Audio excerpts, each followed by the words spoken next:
Yeah, and I'll get right into it. I work for Svenska Dagbladet, which is a newspaper, one of the second largest with daily circulation in Sweden. And then I ask sometimes on Twitter and Facebook if what kind of people do you think I should interview, and your name has come up a lot. I think you've heard this before. So and then recently I wrote a piece in Quillette about academic freedom in Sweden, and you shared it on Twitter and Facebook. So then that's when I mailed you, because then I thought that perhaps now you will respond and I can get an interview. Yeah, well, Quillette has really turned out to be quite the platform, man. Yeah.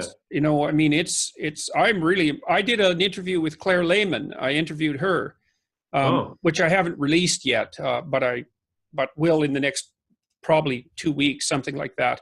But she's hitting it out of the park as far as I'm concerned. It kind of reminds me of what magazine like Harper's used to be, or at the Atlantic before mainstream journalism collapsed virtually completely and became so politicized. So yeah, Quillette's been really impressive. So I would just add that it's fun. That's something that like a mother of two or one from Australia, and just being fed up with the political correctness of her psychology department, I think it was, and then she starts Quillette, and now we're all like sharing in her project from all over the world. Yeah, it's amazing, eh? It's really amazing. And she has really good editorial sense. She must be really smart, that girl. Yeah, I would say so too. But I'll try. I don't know if you remember. I'll just begin by asking you about the Sweden case. I don't know if you remember what the article was about, but I wrote about Eric Ringmar. Is a professor at the political science department, and he was forced to include Judith Butler on his literature list. Oh yeah, right, Judith Butler. Yeah, great. Yeah, great. And the course is about modern society and its critics. So it's basically about the reactionary forces and left-wing extremist forces during the turn of the last century. So in the early 20th century and late 19th century, and then Judith Butler. And actually, one of the course, not Eric, but his teaching assistant interviewed Judith Butler, and she said that she disagreed with the method. So she agreed with the professors that she thought that the academic freedom was more important than being forced to teach about feminist authors and gender science. So she was actually on the other side. Gender science. Judith Butler is by no means a scientist or even a credible academic as far as I'm concerned. I think she's a straight out ideologue.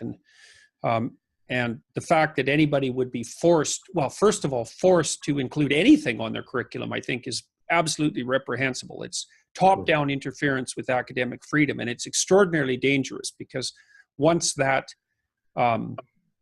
precedent is established, then you open the door for political interference in the like organized political interference from outside the academy, and it'll collapse very rapidly under certain. We saw that happening in Germany and also in the Soviet Union.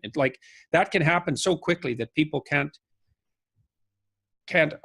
It's almost impossible to believe. Now we're in this weird situation where the same thing seems to be happening to a large degree within the academy itself, and what to do about that is by no means obvious. But I don't think that allowing external control of any sort over the contents of the courses that professors teach it's a very, very bad idea.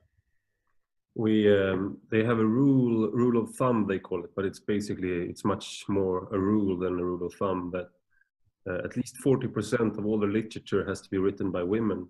So if you're holding a course, for example, about modern society and its critics with a lot of primary literature from the turn of the century, then you run into a problem, because women weren't there weren't a lot of women who were authors back then. Oh, you have to be so unbelievably, I would say, resentful. I really think that's the fundamental issue here. To push a doctrine, resentful and uninformed, to push a doctrine like that. Look, it's unbelievably widespread. So I'll give you an example that's very similar. Our Prime Minister, Justin Trudeau, announced in 2015 that half the cabinet that he put together would be women, despite the fact that only approximately, I think it was 20 to 25% of the elected officials were female. And so what he basically admitted, as far as I'm concerned, was two things. Number one, he was incapable of judging people on their competence. Because when you put together something like the cabinet for a country, what you do is you find the most competent people, period. Because it's so bizarre that it even has to be said, because it actually turns out that the cabinet is important. And so to me, all he did was default on his central moral obligation to screen every single one of his members of parliament with exceeding care and to pick the most qualified people. And his rationale was that it was 2015. You know, so, and to reduce competence to racial, ethnic, gender identity, something like that, is an absolutely appalling move philosophically as well, as far as I'm concerned. To assume that diversity is somehow represented by group membership, there's no evidence for that. There's absolutely no scientific evidence for that whatsoever. In fact, the scientific evidence suggests quite the contrary, which is that there's more variability within groups than there is between groups, which is actually an antidote to the central racist claim, right? Because the central racist claim is there's more difference between groups than there is difference within them. And so, you know, you've seen one black person, you've seen them all. So, and well, and this is, we actually have in Sweden, it's called, I think the translation is gender mainstreaming in English, but it's basically you have to include gender scientific perspectives into all, and this is happening within all Swedish universities right now. So you have to include this perspective of gender scientific perspective in all parts of the university. So it's not just literature lists and courses; it's also who you're going to recruit, the number of, and we have a goal in Sweden from the government. This is all the government's doing, but we have a goal that I think it's 40% of all the professors by 2020 should be women. So, right, which means that if you're a young man who's entering academia, the probability that you're going to get a job is zero. Yeah. Right. And that, the same thing's happening here. So for example, our Minister of Science, who was one of the people, let's say, selected because of Trudeau's insistence upon gender equity in his cabinet, you know, he could have picked a number of women that was proportionate to the number of women elected. Like, even that I wouldn't have agreed with, because I think he should have gone on straight competence and taken on the heavy moral burden of trying to figure out what competence meant. But no, it had to be 50-50, because I guess that was, you know, this is a very snide thing to say, but that seems to be the level of arithmetic intelligence that he could manifest. You know, it's, and one of his ministers, our Minister of Science, we have this program called the Canada Research Chairs, and the Canada Research Chairs were set up so that Canadian universities would have an additional amount of money to hire the most qualified people they possibly could for senior named chair positions. And the idea was to attract international talent, like high level.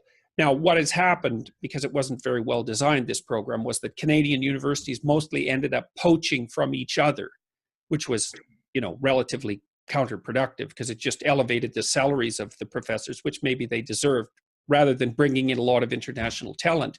But men were radically overrepresented in the Canada Research Chairs. Now, the Minister of Science is very annoyed about this and thinks that that's a consequence of systemic, you know, misogyny or some bloody thing, failing to note entirely. See, if you look at scientific productivity, it's very interesting, because, and gender, the median professor, male and female, publish approximately the same amount. So the typical But the exceptional professors are almost all men. So even though the typical male and female can't really be distinguished in academia, if you take that tiny subset of hyper-productive professors, they're almost all male. Now, why that is my suspicions are that it's pretty straightforward. I suspect that the reason it is because to be a hyper-productive in any given field means you have to be absolutely single-minded and obsessed about it, as well as being very intelligent and conscientious. So it's rare, right? You have to be intelligent, say 99th percentile, conscientious, 95th percentile. So that's hardly anybody right there. And then you have to have the time available to do nothing whatsoever but concentrate on your work. No family, no friends, nothing like that if you're going to be at the very top of your profession, because obviously you'll get outcompeted otherwise. Now, that's a lot harder for women because, well, for obvious reasons. I mean, so the mere fact that most of these people were, see, the other thing people don't understand is that people can, on average, be very similar. So they're distributions, but if you go way out onto the edges of the distribution, small differences in the middle can make massive differences at the edge. And that's the kind of phenomena you see where you are selecting the highest qualified people. It's an edge of the distribution phenomena. So here's an example. This is a really cool one. So if you look at the overlap between male and female aggression, it's pretty high. So if you randomly select a man and a woman from the general population, and you bet that the woman was the more aggressive of the two, you'd be right 40% of the time, which is actually pretty often. So, but if you go way the hell out to where, let's say you only imprison the 1 in 100 most aggressive people, they're all men. Yeah. Even though on average, it's 60-40. Yeah. You go out to the 99th percentile, it's all men, which is why almost all the people in prison are men. Now, so people, well, it's yeah, and what you're describing in Sweden, that's the death of the universities. It's another sign of, like, the universities are killing themselves. They're hiring adjunct professors and not faculty members. Like, I think it's up to 70% in some American universities. They have no salary, no power, no autonomy, no job security, nothing. It's some of these adjuncts teach 4 or 5 courses a year and make $25,000. So I read about one who lived in her car. Yeah, right. That's yeah. Okay. So they've jacked up tuition beyond intellectual proletariat. Yeah, exactly. Well, there you go. They've jacked up tuition. Not to go all Marxist on you. They've jacked up tuition to the point where it's unsustainable. They've made it impossible for kids who rack up tuition debt to declare bankruptcy, because they've taken that out of the bankruptcy laws. Now you can take away their driver's license if they don't pay their tuition, their student loan bills. So it's basically indentured servitude, right? The administration has become completely top heavy. The academy is completely infested by these terrible equity ideas that you're laying out. I mean, and the people who are in the radical leftist disciplines, which increasingly are spreading their influence out through the entire universities, are tenured and won't be moved for 25 years. So as far as I can tell, it's done. Yeah, and I would like to ask you, or your take about on gender science and all these like ethnic studies and sociology, because I was a sociology student back in 2004 and I was 22 years old. And so a lot of these perspectives, we were taught postmodernism and queer feminism and all these things. And I was just starting out as a student. So, but I must have been wired faulty because I was very critical about it. But all those perspectives was back then was fringe in Sweden, mm-hmm. I would say. So like identity politics or everything that's now in the mainstream was at the institution back then. Mm-hmm. And the professors, they are the same. I mean, and they are now, it's their PhDs and master students that are taking over the public discourse. So even though they lost a lot of debates back then, and they still do, like public debates, they're still teaching students year after year after year. Yeah. And, well, and all the students who I would like to ask you about that, and like the power, and also about your critique of gender studies.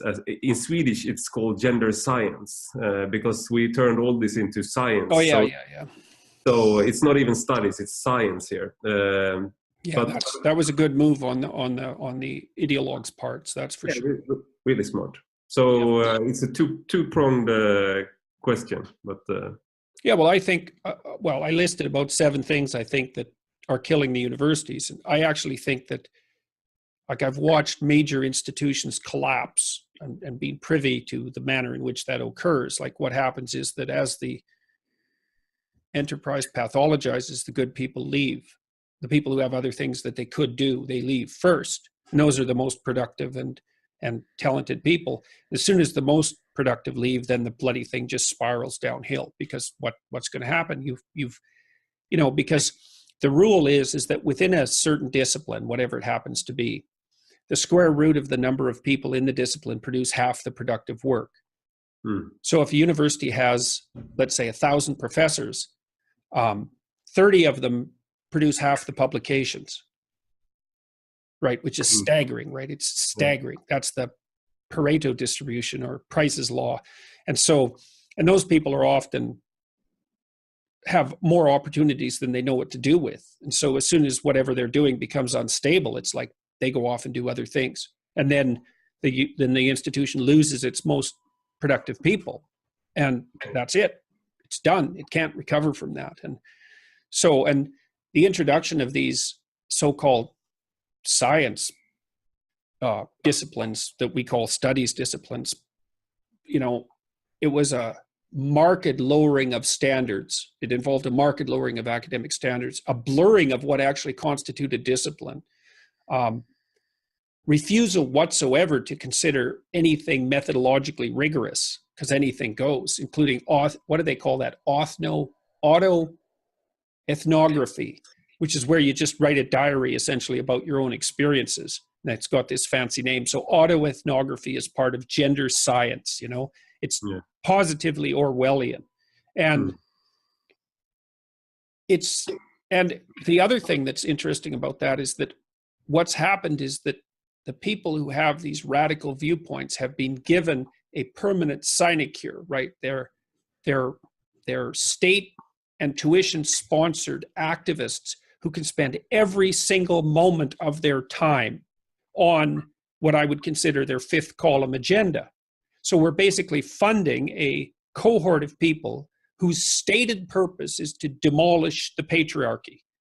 One of the things Carl Jung said, which I really liked and haven't talked about that much, is that the unconscious representation of men in the female psyche, he called the animus. And the animus was always, in his estimation, because of the dream analysis he did and so forth, that although the unconscious representation of a woman in a man's psyche was an individual woman, the unconscious representation of the male psyche in the female unconscious was men as a group. And there's a very large number of women and also some men whose conception of maleness has been damaged very badly by their failure to establish any positive relationship with any male whatsoever in their developmental history. And then they project this paranoid representation of what constitutes hierarchical masculinity onto the world, and then fight to bring it down. And and the thing is, they're being successful. That's the problem. This is another one. When I was actually, I know that you're very popular with a lot of young men, but I was actually introduced to you by a mother of two, who's a professor in education. So she's not in her at home, so to speak, ideologically, or but one thing that's worrying me is there are certain parts of certain ideologies that take on religious overtones, and even though And I think that feminism has some of those characteristics. I mean, in Christianity, we're all born sinful and we need to come to grips with our sinfulness. And in the end, only God's grace and forgiveness can redeem us. And in Lutheranism, at least, we can't be forgiven by priests. It's only God. Yeah. Yeah, it's a rough doctrine. There's no escape. Yeah, it's rough, and I totally sympathize with it, even though I don't in a lot of ways. But I realized, but within feminism, the sin is situated within males instead. So not only within males, but within males as a collective. Yeah. Which is even, see, the thing about the Christian doctrine that you referred to is that it makes each individual responsible for their own darkness. Now, the Catholics say, look, that's unbearable and people need to have the slate wiped clean now and then, and confession will do that. And there's an intermediary. And Jung considered that merciful. And there's some real power in that argument. You know, the cynical argument is, well, you can just wipe the slate clean at any time and you don't have to bear any responsibility. But I think that's cynical. The Protestants put themselves in a much tougher position because there's no escape. And but the upside of all of that is that the darkness is to be regarded as within, not without. And as soon as you move away from that, then, well, you're the good person, and so is everyone that thinks like you, and all the evil is wherever you want to put it.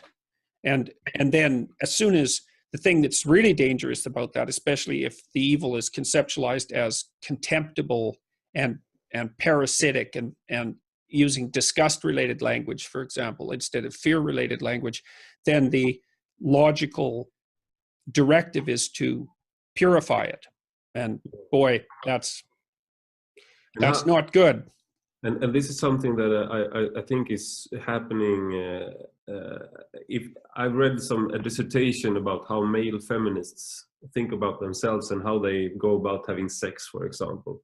And one of the men said that his way to approach sex was that he didn't take any initiative, because he would defile the whole situation and the woman. Yeah, well, it's like Andrea Dworkin, back in the 70s. She was a horrible creature, Andrea Dworkin. And, she said that if men engaged in sexual behavior with an erect penis, that was equivalent to violence, right? That was equivalent to rape. Yes. And so, I mean, I don't even know what to say about that, except that that's exactly what Andrea Dworkin was like. And she was a real heroine to the radical feminists. You know, her and there was someone else around that period of time, Catherine McKinnon, I think her name was, equally well. I think I read Dworkin in queer. Oh, yeah, well, you would have. You would have. Yeah. I mean, from my perspective as a clinician, those people have every indication of serious personality disorders. And I actually think to some degree that we've made a haven for people who have serious personality pathology in these pseudo disciplines in the universities. And you said something interesting. You said that when you went when you took your sociology degree, that these were basically fringe views. Now they're center views in the university, but also implying that they're increasingly dominant views in society. And that's the thing, is that people think that these are somehow ivory tower arguments, but what happens in the universities happens in society 5 to 10 years later. And that's exactly what's happening right now. So, I think this leads us into the Me Too debate, but because all you have people in Sweden right now, I think the Me Too phenomenon is much larger in Sweden than in any other country. I mean, it's dominated the media for 1 month now, and like every profession has an Me Too sort of article with thousands of women signing on to it. So the teachers and the lawyers and the doctors. So, but one thing is interesting about this is how the men are handling it, because there are a lot of men writing that I, as a man, have a responsibility for this happening. I, as a man, as a male, am responsible and I'm guilty. And actually it was one. So there are a lot of articles like that, and then one of the men that was accused of doing something inappropriate. It was the former party leader for the left radical party. And the thing he had done was not so reprehensible. He had approached a woman, and then she had said no, and he had apologized, but then she didn't accept that, and now he's under investigation, police investigation, and we have this sort of witch hunt going on. Yeah, well, I've thought for years one of the outcomes of this is that almost all manifestations of male sexuality are going to be brought under legal control. And he actually wrote an article that said, yes, I'm responsible. And because I say I'm responsible, I'm better than the majority of men's reactions to this. So actually, he turned the thing that he was being under investigation into, because he showed that, because he showed that he was better. Yeah. So it's, yeah, well, it's very Maoist, eh? I mean, the whole idea was that you were supposed to come to terms with your class guilt and then confess, and then indicate that you could be brought back into the ideological fold properly. The thing is, it's a lot of muddy thinking. It's like, well, men should take responsibility for their aggressive sexuality, and they should incorporate it, right? Because if you repress it, it just comes out in the most ugly way. So, I mean, part of the idea is that boys should be socialized like little girls, but that's complete rubbish. In fact, even little girls perhaps shouldn't be socialized like little girls, but whatever. I mean, that's beside the point. That aggressive capacity that's associated with sexuality as well, as Freud pointed out so long ago, needs to be integrated within the personality so that it's under control, right? And then it's the hint of darkness, and it's the capacity for malevolence, but it's brought under civilized regulation. And so then you get to have your cake and eat it too, right? You can be strong and potentially dangerous and mysterious and all of those things that are definitely attractive. That are attractive features of men, not only to women, but also to other men. So you have to take responsibility for that. But that doesn't mean that you should identify yourself as the member of a guilty group because of a class-based accusation, right? That's just, you're not guilty as the member of a class. I mean, that's part of the reason that I've been pushing so hard against these postmodern neo-Marxist ideas, because one of their essential predicates is that you can be guilty as the member of a class. And that is, I don't know if there's a more dangerous idea than that. There might be, because, there's a very large number of extremely dangerous ideas, but that one's up near the top. Yeah. It's happening to a great degree in the United States, too, lesser so in Canada, but every day there's another, slew of influential men who are being outed for their past sexual misbehavior, and that's I don't have much to say about that, except that to use that as evidence for the group-based guilt of men as such. Yeah, well, whatever. It's going to get a hell of a lot worse before it gets better, I'm afraid. I think this is also, I would like to ask you about this as well, because as a man growing up in a country like Sweden, you have to, I would say that I think a lot of boys at least are confused what it means to be a man. And then you have these public figures, adult males, admitting to collective guilt and trying to be sort of the new male, which admits to guilt, the feminist, the good man. And if you're the castrated fat tomcat of a man resting on top of the warm TV, whose what would you say, moral virtue consists in his harmlessness. Exactly. Sad.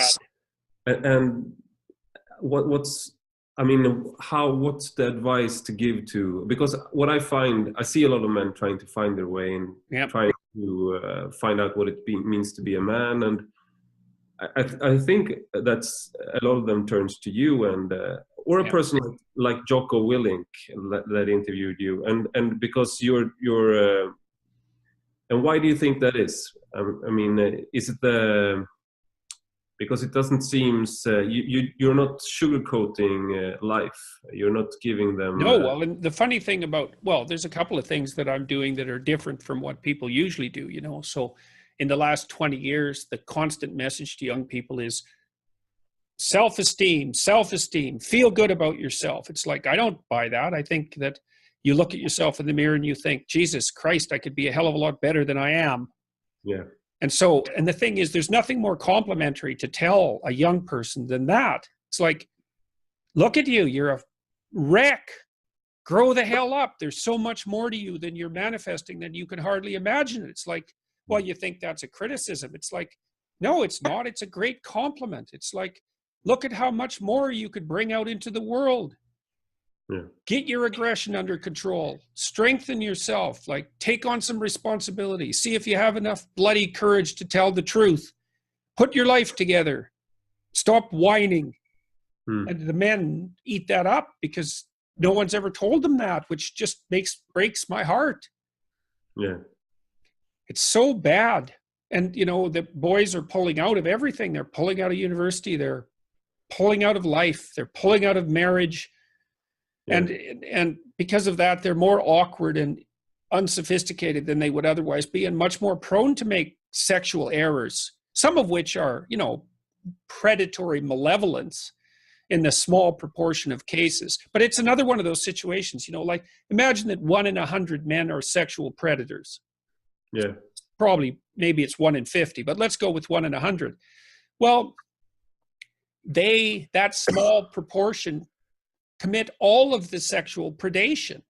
Like, if you look at criminals, it's a Pareto distribution again. 5% of the criminals produce something like, well, the overwhelming majority of the crimes, right? It's a small coterie of specialized people who are responsible for all the criminality. Lots of people are in prison because they did one heinous thing, you know, like they got enraged or drunk and did something violent. But there's the serial criminal types, and they're the ones that like, we had one guy in Toronto, for example, who ran a bike theft ring, and they finally nailed him. And like, there weren't any bikes stolen in Toronto after that. It was just him and his little coterie of, you know, organized bike thieves. And these guys that are being outed, these serial predators, they are responsible. Like, one predatory guy can prey on, who knows, 500 females, 1,000 females in a lifetime, you know? So it almost seems like, I mean, this is a lot of guys. I was one of these guys who sort of turned away from society for a while, like into computer games and like this slacker identity, which is sort of, I guess it's always been there. Like, you turn to like away from all responsibilities and you go to the dream world. But the opportunities to do this is so much larger now. Well, it's the Lost Boys, like in Peter Pan, right? They're in Neverland and they never grow up. And Peter Pan is their leader. That's the story. And it's not surprising, because it's easier to occupy yourself trivially than it is to do something difficult. So, like, there's a big tendency in that direction to begin with, because it's easier to do nothing than to take responsibility. It's easier to play games than to plan for the future.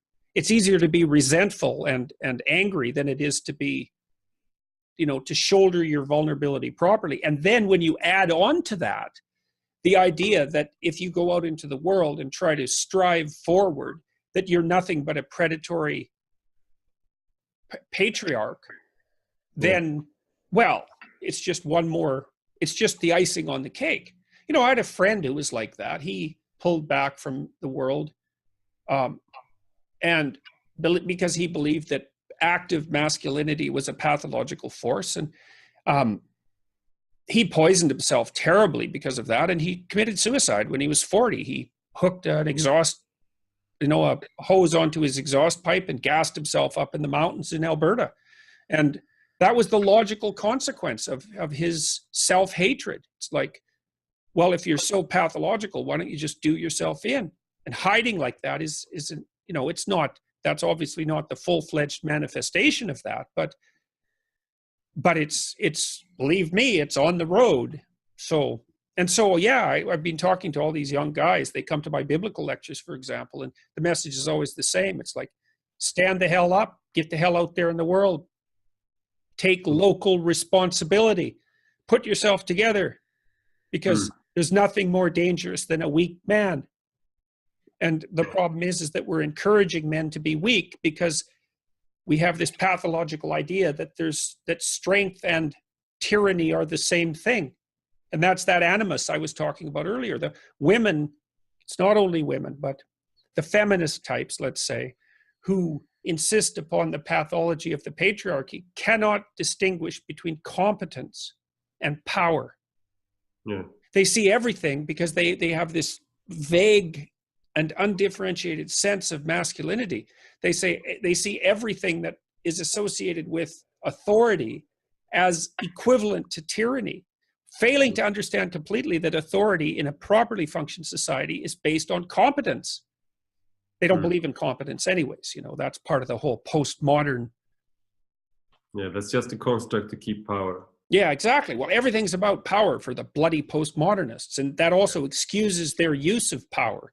Yeah. So, and this is, I mean, in Sweden we have, I mean, girls have always outperformed boys in school. I mean, ever since we started having schools in the 19th century, in the middle of 19th century, girls have been outperforming boys and being better at sitting quietly in a classroom.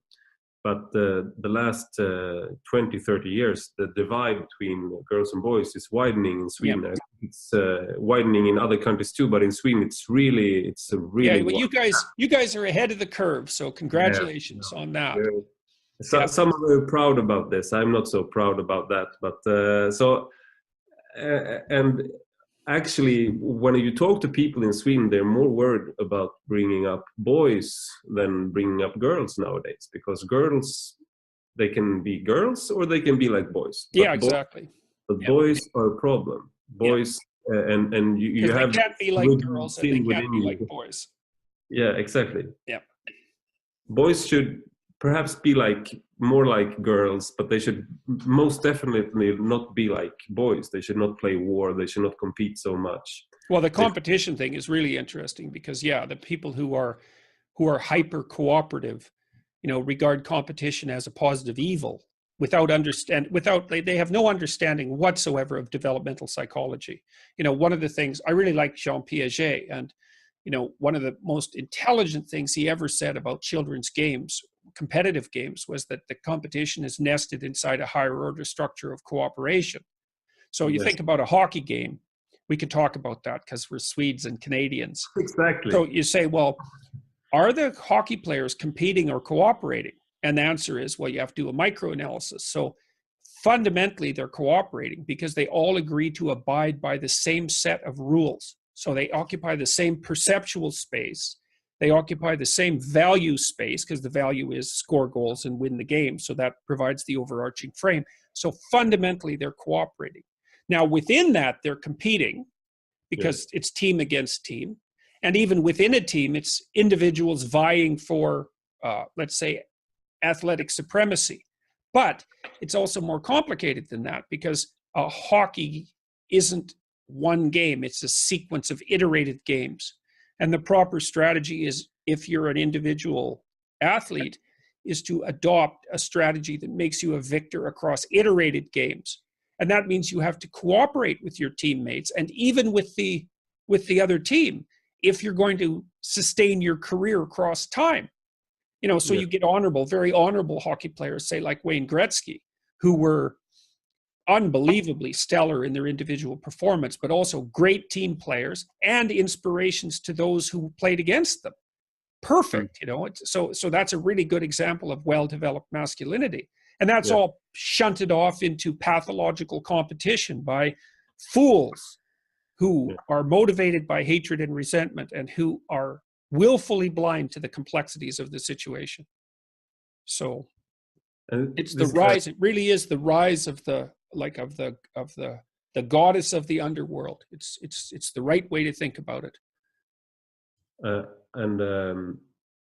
mean, this is also, I would like to move on to discussing myth and God a little bit, but this is so interesting. So I'll just say ask one more thing, because if you talk to these people about how you can reconstruct homosexuals, I mean, can you send them to a straight camp? I mean, all of them would say that's horrible.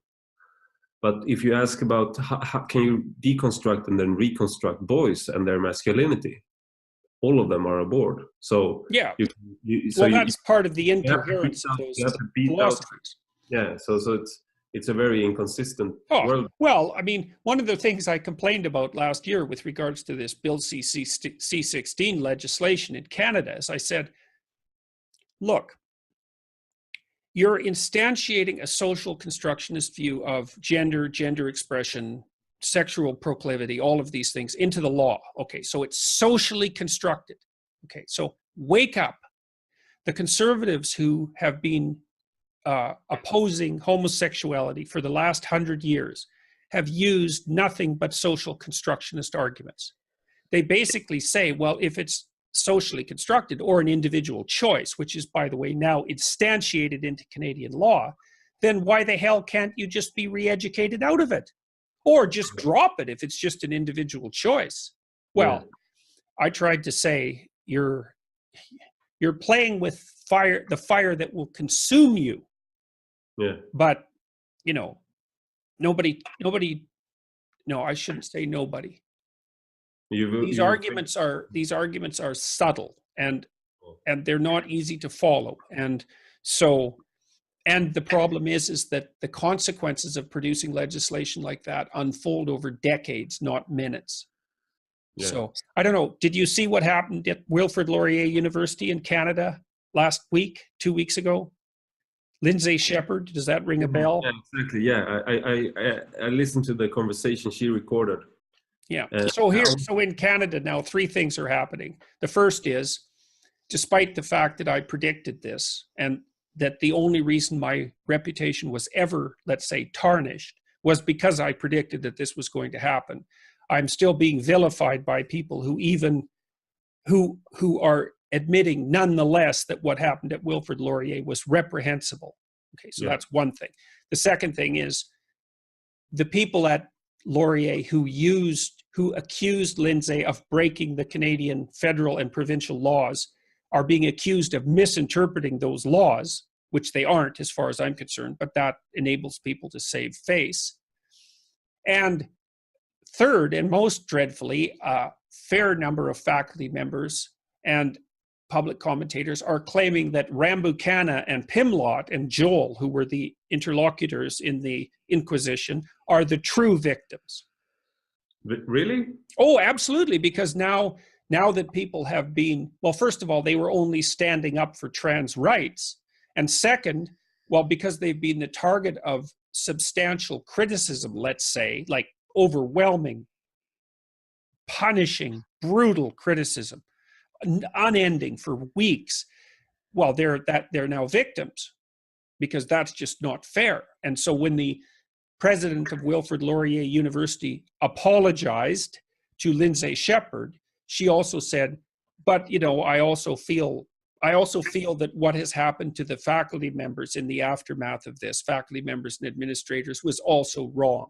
It's like, it's that typical thing, you know, you see this when kids get bullied in schools now, is that the idiot interveners and their blind humanitarian impulses bring the bully and the victim into the principal's office to discuss it, assuming equal causal, what would you call it, responsibility on the part of the victim and the perpetrator. And they think that, well, if they just had a nice talk about it, then it could be settled, not understanding at all that the bully, who's, let's say, one of these 1 in 100 predator types, is just going to stand on the outside of the school ground and wait for the victim to come by and just pound the hell out of him, because that's how bullies work. It's like, well, we can settle it like reasonable people. And it's like, yeah, right. You're so goddamn naive that, you know, if evil ever popped out and made a face at you, which it likely will, you'd be scared into post-traumatic stress disorder so fast you wouldn't know what hit you. And I've seen that plenty of times in my clinical practice.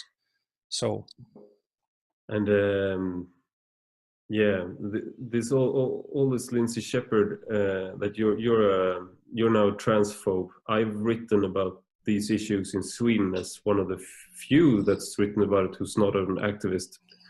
And recently I wrote about how it coincides with autism diagnosis. So we have, and I think it's the same in the United States. And it's, I mean, the number of especially young women who's never had any doubts about their about their gender identity, but then they find like-minded people with problems connecting socially on the internet, and then all of a sudden they decide that I'm not a woman, I'm a man. Most of them have diagnosis within the autism spectrum, and to even say this and say that this is something we need to investigate is sort of transphobic, because then you're questioning the motives within the person. So you're basically saying that it's not, maybe it's not a gender identity you're feeling that's faulty, it's something else. Well, but it's like it's going to be worse. Then you're a transphobe. Yeah, well, it's going to get worse because look, here's the logical fallacy. Not all transsexuals have mental illness. Yeah. But many people with mental illness are going to be confused about their identity. Right. So the pool of people confused about their identity is extraordinarily large. Now, if you produce a social fad, which is exactly what we're doing with gender transformation, then everyone who's unstable is going to gravitate very rapidly towards that fad. That's happened many times with different forms of pathology. So, for example, there's a book called The Discovery of the Unconscious by an existentialist psychotherapist named Henri Allenberger, which is a great book. And he tracks the cyclical recurrence of multiple personality disorder over the last 300 years. So a case will be reported after everyone forgets about it for a generation or two. A case will be reported, and then it spreads like wildfire, and there's multiple personality everywhere. And then people get skeptical about it, and the reports drop off to zero, and it goes underground again. And then 3 generations again, somebody reports a case history, and poof, up it comes again. And so there are these, and Carl Jung wrote about this a lot, there are these psychic epidemics that occur from time to time. And the same thing happened, for example, in the 1980s when there was a huge outcry in the United States, in particular, about satanic ritual abuse in daycares. And that produced an absolute uproar for like 5 years. And many, did you have that? Yeah, one of the professors here in Uppsala, at Uppsala University, she wrote a book about, and most of men of power were in on it in a conspiracy. Right. And even though it was, I mean, it's blatantly, it's crazy. But he was a gender scientist. Yeah. So, well, there was a great book called, because he was criticized, it was sort of, she is actually one of the architects behind our how we view men's violence against women.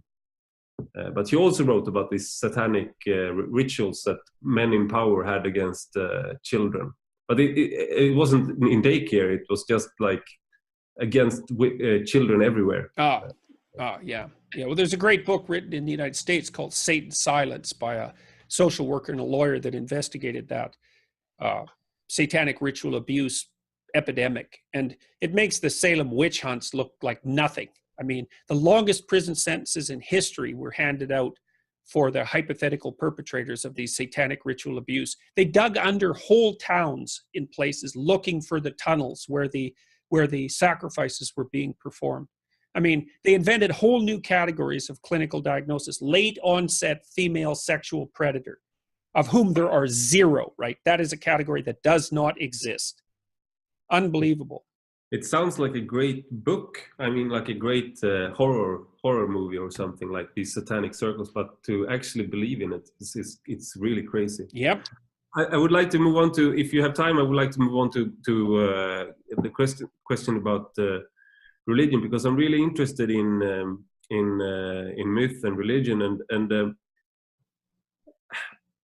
one thing that's, I mean, if you call something a myth, then it's probably not, or it's not alive anymore, perhaps. I mean, if you're actually calling it a myth, if you really believe in it, you're not believing that it is a myth. And so when we've been studying the Bible, like scientifically, and so we deconstruct. My first subject at university was religious studies, and then you deconstruct the Bible and you learn about when everything was written and everything. But what you're doing right now is you're making the Bible in your Bible lectures. You're making it accessible for people that of our age or our epoch. Yep. And that's the plan. Yeah, and people who would, I don't think wouldn't have naturally turned to the Bible for counsel. So I think you're. Yeah, it's just an indication of how surreal the current circumstances really are. I've been selling out the theater that I booked in Toronto for these biblical lectures, and it's almost all young men. Yeah, like they're not that young, they're between say 18 and 30, something like that. Although there's women in there, there's older people too, but that's the main audience. And it's like, well, that's crazy, right? That's impossible that's happening. Yeah, but it's an attempt to revivify the myth. Yeah, and so what's your take on why is I asked Richard Dawkins this when I interviewed him. Like, there are people that are worried about the postmodern challenge to everything, like deconstructing everything, and so you look for something firm in your life. And what I see you doing, and I would like you to hear your thoughts on it, is that you're bringing you're trying to bring in a sort of a firmer foothold in. Yes, it's exactly that. It's like I'm journeying to the bottom of the ocean to rescue the father from the fire-breathing whale. Like, that's exactly it. It's like, the thing is that when everything shakes, then you look for the foundation, right? Yeah. And to me, the foundation, the thing the West got right is the divinity of the individual. That's right. It's true. And it's the myth idea. This is partly where I had a discussion with Sam Harris, that was quite a difficult discussion. 2 discussions. I wasn't in the best of physical health when I had them, unfortunately, but that's life.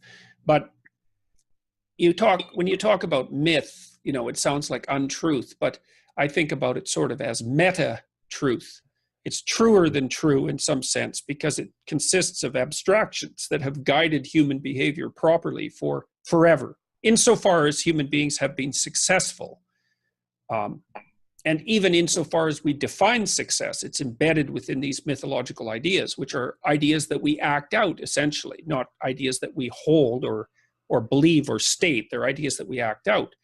And the idea of the divine individual is at the center of our law, which is why, for example, even if you're accused of murder, even if there's overwhelming evidence against you, you still have value that the state cannot merely trample on. And that's, well, first of all, it's unbelievable that that's the case, because, the typical barbaric society, let's say, which is what we're trying to reproduce very rapidly, is the one that assumes that if you're accused of something, we might as well just shoot you on the off chance that you're guilty. That's way easier to adopt that as a principle, and it certainly satiates the bloodlust of the mob much more effectively. The idea that we could have constructed a worldview that put the pathetic, weak, malevolent, insufficient, vulnerable individual at the center of the value structure is just, it's an accomplishment whose grandeur cannot possibly be overstated. And we are the beneficiaries of that system. We live within its protective confines, and we're doing everything we possibly can to destroy it as rapidly as possible. So you, Joseph Campbell, which was one of my idols growing up, and I read The Hero with a Thousand Faces. Listened to his Power of Myth lectures, because I mean, as a lot of young men, I loved Star Wars and the Lord of the Rings, and then you read his work and you find out that, okay, so George Lucas, he based his storyline on, he changed his storyline to fit more into the hero, the monomyth, and the hero's journey story. And he said that you need sort of a living myth or a mythology to be to have psychological health and to have spiritual health. You need to live within a sort of a living mythology. Yes, absolutely. Yeah, well, the mythology tells you who you really are. Yeah, like, you know, you really are a divine son of God. I mean, people, and you know, you actually know that because you feel guilty about not living up to your potential. Why in the world would you possibly feel that? But everyone feels that, if they have any sense at all, unless they're narcissistic or psychopathic. Everyone feels that burden of the perfection to which they have not yet aspired nor attained.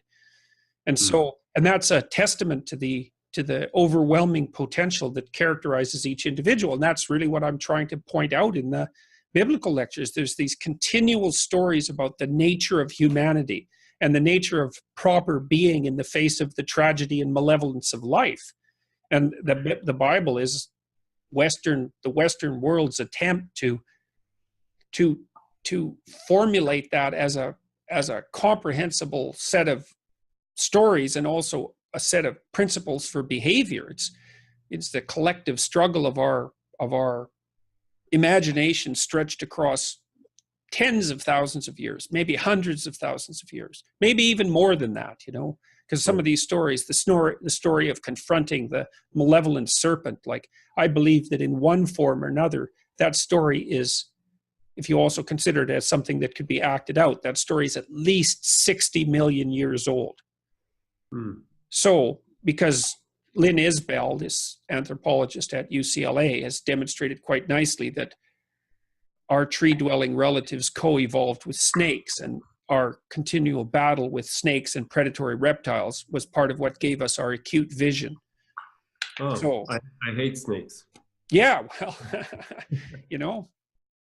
And I know that I have to ask this, because this is one of the, I've seen you answer this question, is that, do you believe in God? And I saw a YouTube video with you when you said that you didn't like that question because you were being boxed in. And I felt that, because one of the things me and my wife have been wrestling with is, we've talked a lot about this, is that, what do we mean when we say that we believe in God? Because in Sweden, to be Swedish, to be Christian, it was sort of what it means today to say that you're Swedish. So if you said that you were Christian, you were sort of a good family father. You had a lot of values within that. So you were being like a good Christian man is sort of today when you say you're a good Swedish man, perhaps. So it used to mean a lot more. But then you had the evangelical Christians criticizing exactly this and saying that you are lost contact with God, and then they meant it in a much smaller sense. And so they tend to confuse the biblical stories with empirical history. Yeah, and it's not surprising they do that, because they're trying to defend their faith against, let's call it, the postmodern assault, or even the modernist assault for that matter. I have some sympathy with their motivations. But the problem is that they don't understand that not all truth is empirical truth. In fact, the fundamental truths, as far as I can tell, paradoxically enough, are Darwinian, and they actually line up with religious truths, which is the point I've been trying to make when I discuss such issues with people like Sam Harris. Like, Sam is a very, very smart guy, but he worships the intellect. That's the first thing I would say. And the second thing is that I was never able to push him to his solution.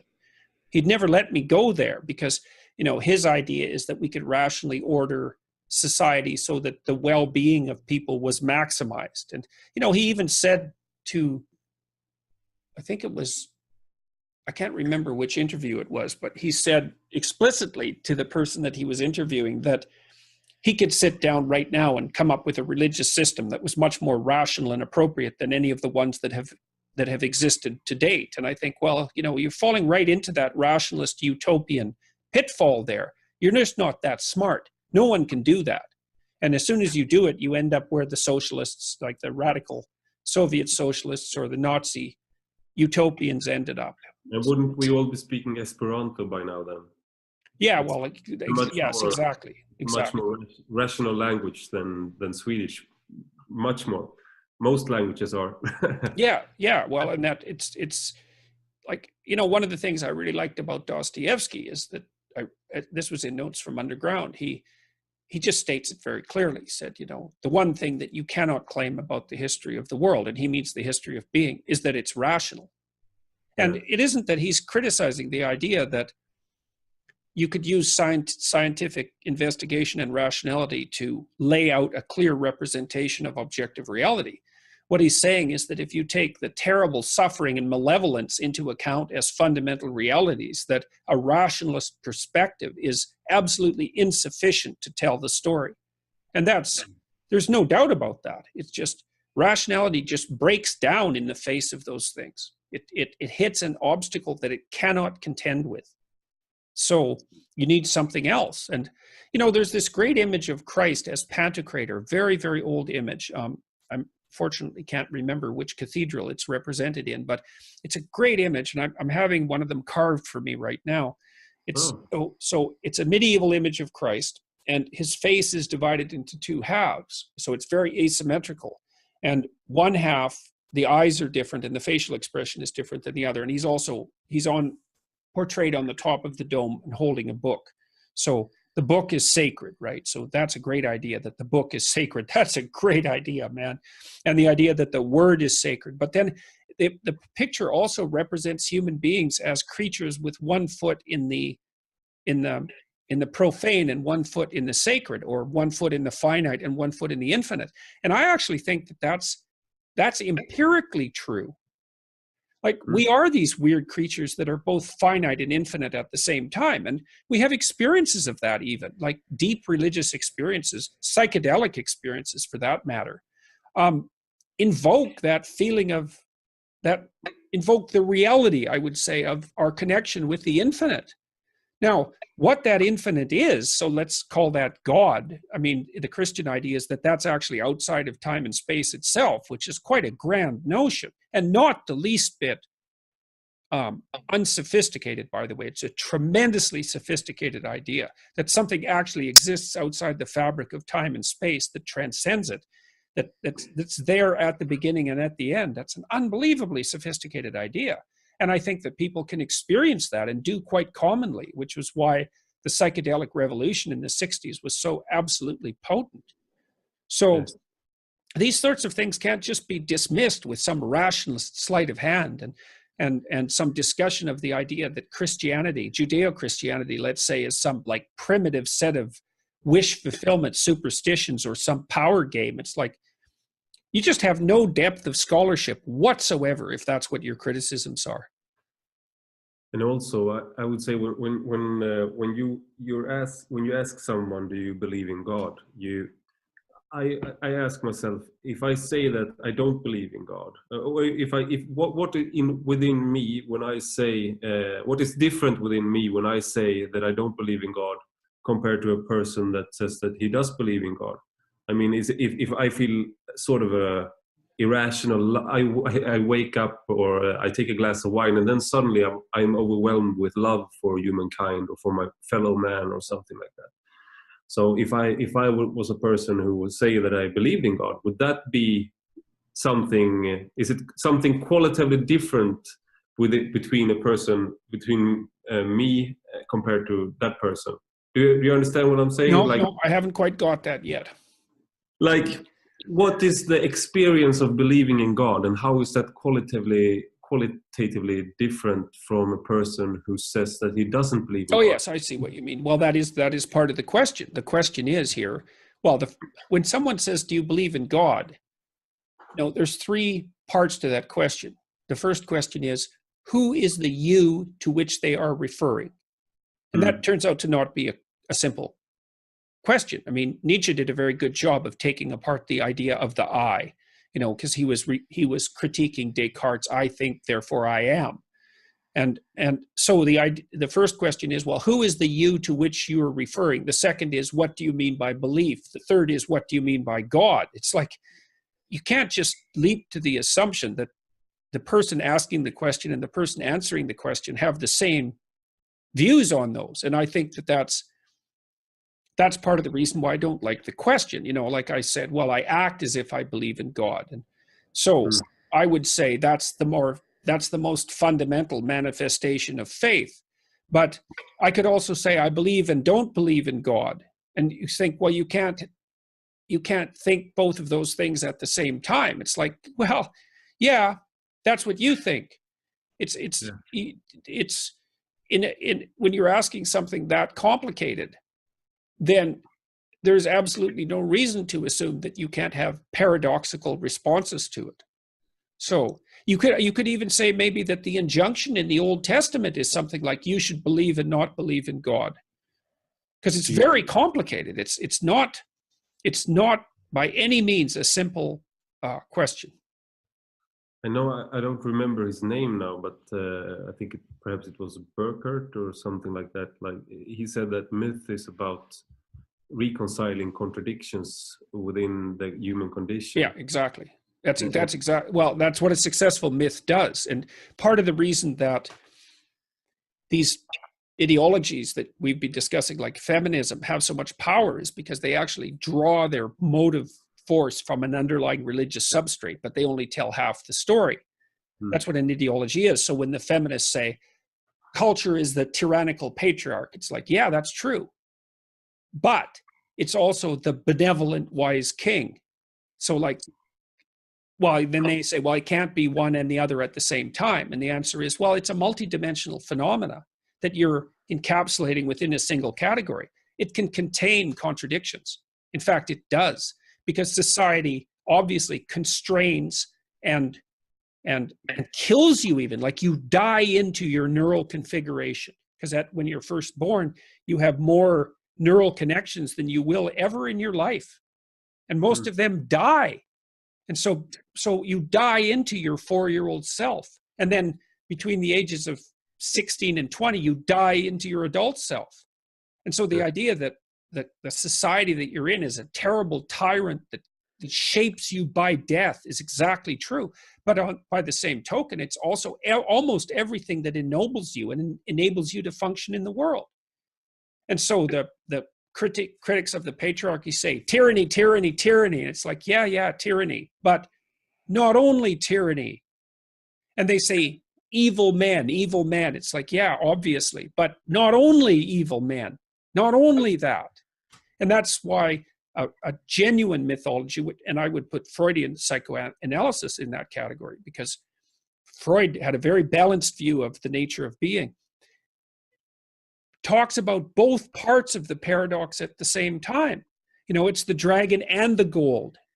It's the terrible devouring mother and the Virgin Mary. It's the tyrant and the wise king. It's Christ and Satan. It's all of those paradoxes stacked on top of one another. And then the story about how you go about dealing with that. That's a true religious myth. Yeah. And an ideology just takes a part of that and says, this is the whole. I mean, in early Christianity, there was a large battle between Manichaeists and Gnostics and what would turn out to be the Catholic Church and the mainstream church. And they said that the evil was like the world we live in is created by this other force, the demiurge.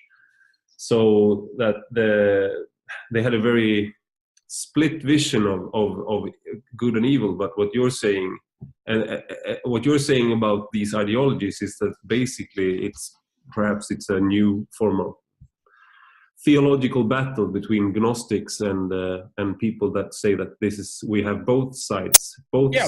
That's a perfectly reasonable way of looking at it, you know. And like Jung tended towards Manichaeism to some degree because he was so struck by, say, the evils of Nazism that he had a hard time with the idea that evil was only the absence of good. And I've thought about that a lot because I'm a great admirer of Jung, and you criticize anything he said at your peril, you know, because he was a great genius. But I think the Manichaean view is wrong. I think that what evil is the absence of good. And then it takes on its own life. I think I've written about this in my new book quite extensively because I have a book coming out in January called 12 Rules for Life, an Antidote to Chaos.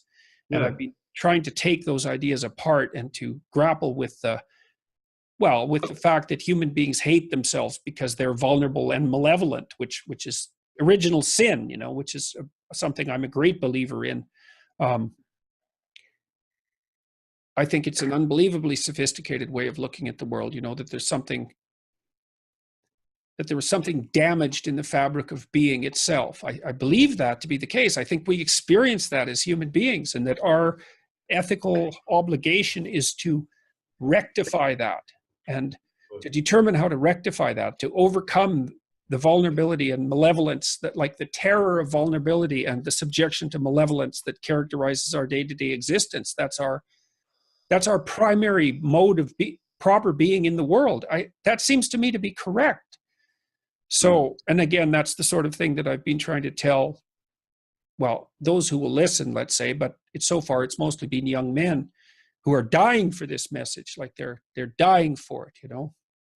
It's really, God, I go to these talks now, you know, public talks, and where I speak about responsibility and truth, and like after the talks, there are like crowds of mostly young men who line up and say, you know, I was nihilistic, I was desperate, I was suicidal, I was malevolent and resentful and like going bad places. And I've started listening to what you've been saying about myth, and it's like brought me out of that horrible hole. And that's just one person after another says the same thing, you know. And I've had thousands of letters like that, and maybe tens of thousands now. I can't even begin to keep up with them. And well, thank God for that, you know. How do you feel, I mean, personally, when so many are turning to you for this for counsel or for guidance?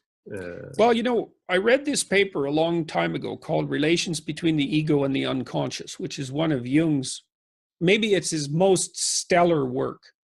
And it's not a paper you can understand unless you know what it's about. And because he talked about the danger of ego inflation. That's so imagine that you're dealing with archetypal ideas, and that you can fall prey to the temptation to assume, because you've started to understand the ideas and maybe communicate about them, that they are somehow yours. And then what happens is that can produce a messianic inflation. And so that would characterize someone like Hitler, for example. And it's tantamount to a form of mental illness, because what happens is that you take on the grandeur of the mythological ideas and the archetypal ideas and the power of those ideas as if they were your own creations. Well, that's a very bad idea. And so I read that paper after I had a dream where I was blown by a wind into the top of a cathedral. I was in the chandelier in this huge cathedral, like say 20 times bigger than St. Peter's. You could hardly even see the walls. And I was put up at the center of this cathedral, right, way above the ground. And then I got down somehow because I didn't want to be there. And then the wind dissolved me and blew me back there. And I woke up and I thought, oh my God, that's a crazy dream. The dream put me at the center of the cross, at the center of being. And I thought, what the hell? What am I supposed to make of a dream like that? It's like, it's delusional, let's say. It borders on delusional. And it was a very powerful dream. Like I can still see it. And I read the relations between the ego and the unconscious at that time and started to understand what was happening, is that I was starting to understand what these archetypal ideas meant, that the place of the individual is actually at the crucifix, at the center of reality, the point of maximal suffering and the acceptance of that. That's all true, but it's not true of me. Right. everybody is a center of the cosmos. Yeah. So you have to detach yourself as carefully as you can from the archetypal ideas themselves, because otherwise you end up identifying with them personally, or people identify you with them, and that's the ultimate, what would you call it? The ultimate temptation of pride. And so, no, I try to be very careful of that and very cognizant of that, and to keep a good eye on my. Yeah, it's like this, when the emperors in the Roman Empire, when they rode in their triumphs, they had a slave behind them telling them memento mori. Right, exactly that. That was his job. Yes, exactly that. I really like that idea, and I like the idea of reminding yourself about death, to keep yourself humble. It sounds a little well, death and sin, because the other thing that you have to, and maybe this is the advantage that the Catholics have over the Protestants, is that the Catholics at least put their sins in front of them constantly, which is very analogous to what you just described, because I try to be very, very careful about paying attention to all the things that I'm doing wrong. And I have people, my family and friends, who are helping me do that. And because it's to call it a strange situation to be in is just barely scraping the surface. Yeah. I would like to ask you at least one more. I mean, I could talk to you for hours, but I know you are a busy man. Yeah, let's do one more question. We can always talk again, so. Yeah. But the Church of Sweden is our old state church. It's contemplating replacing the gendered pronouns of their guide for church services, and they've already starting to replace the Lord and he and him with God in a lot of places to make language more inclusive. Yeah. So all that shows to me that the people who are running the church have absolutely no idea about what any of its doctrines mean. Yeah. It's as simple as that. Like, I mean, there is insistence in Christianity on the androgyny of Christ. And there are elements of God that have been portrayed as feminine, like Sophia, which is wisdom. Yeah. But you don't mess with those things. You don't rewrite them like that. Not without having your soul tremble and quake at your presumptuousness. Yeah. And the idea that you can just casually rewrite these ancient texts. It's like these people who rewrite fairy tales so that they're more in keeping with modern sensibility. It's like they're so unbelievably intellectually narcissistic that, well, it's positively satanic in its overreach. And I mean that in the most technical sense. It's the satanic temptation of the untrammeled and unbound intellect. It's exactly what Milton warned against in Paradise Lost. So it's a complete catastrophe. All it will do is speed the demolition of the church.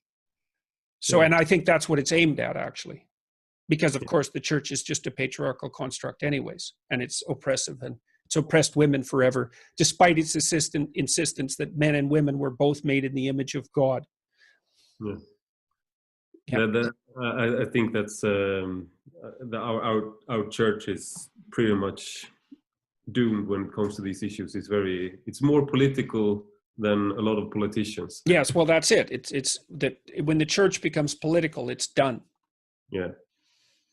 So I mean, as I said, I think I've gotten the most out of this interview. It was really, really informative and really nice talking to you. Good talking to you too. And maybe we can do this again in January if you want to. One of the things I could do is send you a galley copy of my book if you wanted to. That would be great, because I would really like to review it, and then we could perhaps make I could ask you a couple of follow-up questions to your book or something like that. Yeah, that'd be good, because we could get deeper into some of the issues that we discussed. Yeah, I would really like that. Okay. And so I'll publish this on Saturday, this interview. All right. And I'll send you the recording, okay? Yeah, thank you. Okay. That's great. Thank you. All right, you bet. Bye. Very nice to meet you. Nice to meet you. Bye-bye. Bye.